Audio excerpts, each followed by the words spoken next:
It was a crisp Thursday night when I found myself once again standing on platform 9 at Wilshire Central Station. The evening air beat at my skin as I wrapped my jacket tighter around me. This station was almost deserted, an occasional commuter hurriedly walking by, eyes glued to their phones, but most were already home, tucked into beds or in front of their televisions. I had just finished a long day at work and I was eager to get home.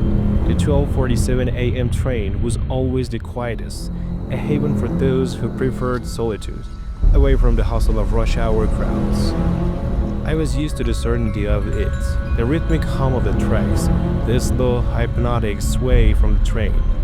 But tonight felt different. I boarded the train, choosing the first empty seat I could find in one of the near-deserted cars. The train car smelled faintly of old leather and polished wood, the soft murmur of a sailing fan just audible above the low hum of the engine. As I settled into my seat, I noticed her. She sat across from me, dressed in an elegant white coat that seemed out of place for such a late hour. Her features were soft, almost ethereal, and her eyes were locked on the space ahead, unblinking, unfocused. I was about to look away when our eyes met, and for a split second, I could have sworn I saw something in her gaze. A flicker of recognition, perhaps? I shook off the feeling and turned to look out the window. The city lights flickered past, one after another, like distant stars. The train lurched slightly as it picked up speed, the rhythmic click-clack of the tracks almost soothing. Minutes passed in silence, but the atmosphere felt thick, heavy with something I could. A slow, deliberate smile. It was not the kind of smile that reassured me. It was the kind of smile that made your skin crawl. Suddenly, the lights above us flickered and dimmed. The low hum of the train's engine sputtered for a moment. And then silence. The train's movements became smoother, as though we were gliding rather than rolling on tracks. I looked around, and the car seemed to have grown colder. I shivered and looked back at her. She was now much closer, impossibly close. Her hand resting on the armrest between us. The smile on her face remained, but there was something in her eyes now. Something darker, a quiet familiarity in the madness of what was happening. But there was no one. The train doors closed and the train slowly pulled away, its lights flickering in the distance. I blinked and rubbed my eyes. Had I imagined her? The next day, I couldn't stop thinking about the woman.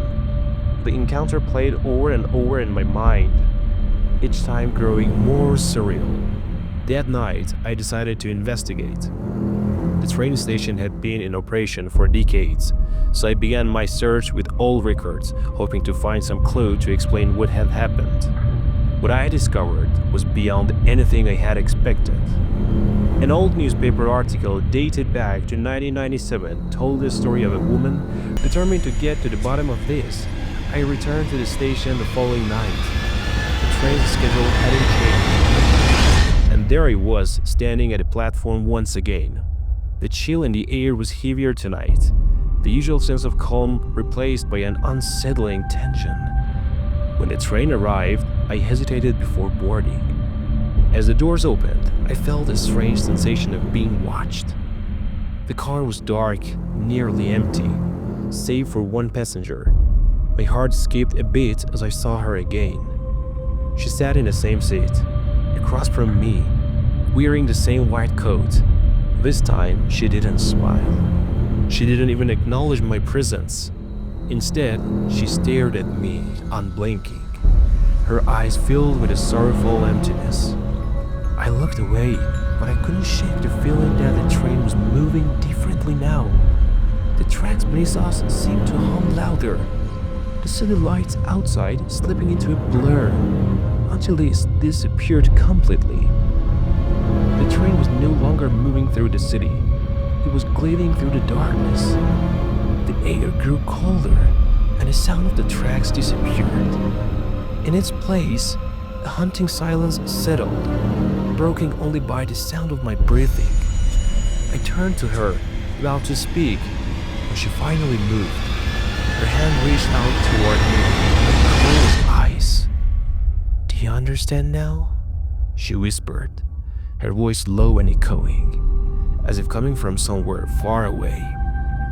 Suddenly, the world around me shifted, and I found myself standing on an unfamiliar platform. The train had stopped, but this station was not one I recognized. It was dark, forgotten, an abandoned place. And then I saw them, the others, passengers, but they weren't alive.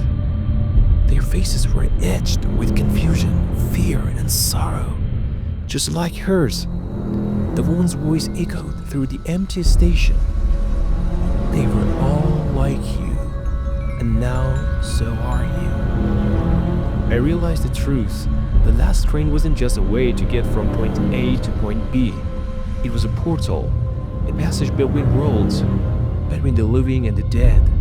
The passengers who boarded the last train weren't just on their way home. They were lost, trapped in a realm that existed outside time and space. The woman stepped forward, and for the first time, she looked at me with something other than emptiness. There was compassion in her eyes. "You have a choice," she said softly. "You can stay with us or return to the world you came from." I looked around at the lost souls who had once been like me, living ordinary lives, now bound to this station forever. The woman's words were like chains, pulling at my heart and carrying me to this place. I knew what I had to do. I stepped through the mirror, back into the world I knew. I never took the last train again, but sometimes, when the night is too quiet and the winds howl through the streets, I can hear it. The distant whistle of a train approaching, its light flickering in the darkness. But I know that, somewhere out there, the woman in the white coat is still waiting for someone else to board.